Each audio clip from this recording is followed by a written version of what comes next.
कितनी पवित्रता से जप रहा है, कौन कितने भाव से जप रहा है। तो इसलिए सबकी एक गति नहीं हो सकती, क्योंकि मति भिन्न भिन्न है, भाव भिन्न भिन्न है, सोच भिन्न भिन्न है। जो जितनी लगन से भजन करता है, उद्देश्य परिपक्व रख के, उतना आगे बढ़ता जाता है। आप लोग तो गृहस्थ हैं, जो विरक्त हैं, उनमें से बहुत से विरक्त ऐसे हैं जो उन्नति को प्राप्त हो रहे हैं, और बहुत ऐसे हैं जहाँ है वहीं रह रहे हैं, और बहुत ऐसे जहाँ थे वहां से गिर गए।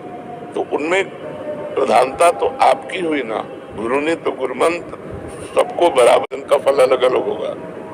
कौन कितना ध्यान देकर जप रहा है, कौन कितनी पवित्रता से जप रहा है, कौन कितने भाव से जप रहा है। तो इसलिए सबकी एक गति नहीं हो सकती, क्योंकि मति भिन्न भिन्न है, भाव भिन्न भिन्न है, सोच भिन्न भिन्न है। जो जितनी लगन से भजन करता है, उद्देश्य परिपक्व रख के, उतना आगे बढ़ता जाता है। आप लोग तो गृहस्थ हैं, जो विरक्त हैं, उनमें से बहुत से विरक्त ऐसे हैं जो उन्नति को प्राप्त हो रहे हैं, और बहुत ऐसे हैं जहाँ है वहीं रह रहे हैं, और बहुत ऐसे जहाँ थे वहां से गिर गए। भगवान की शरण में हुए, और अंदर हमारे बलाभिमान भी है, क्या ना, अपनी बुद्धि का, अपने कर्तव्य कर्म को करने की क्षमता भगवान आपको छूट देंगे, करो।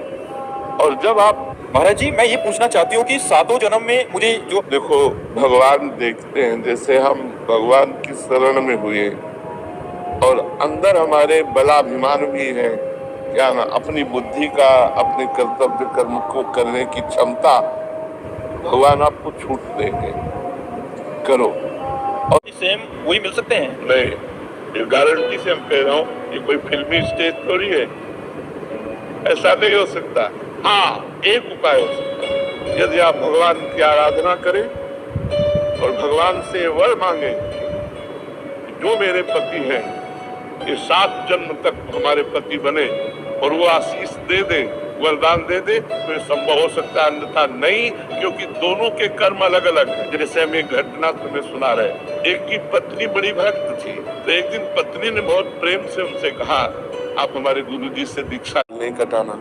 द्वादशी के दिन किसी भी स्थिति में तुलसी जी को नहीं छूना, क्योंकि ये ब्रह्म ऋषियों के द्वारा बनाई हुई मर्यादा है।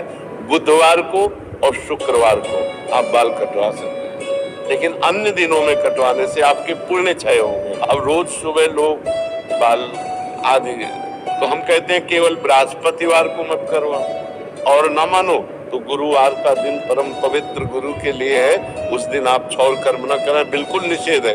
नहीं, उससे पुण्य नष्ट होते हैं, आयु नष्ट होती है, बुद्धि नष्ट होती है। अब अगर आप नहीं मानोगे तो वैसे ही आपके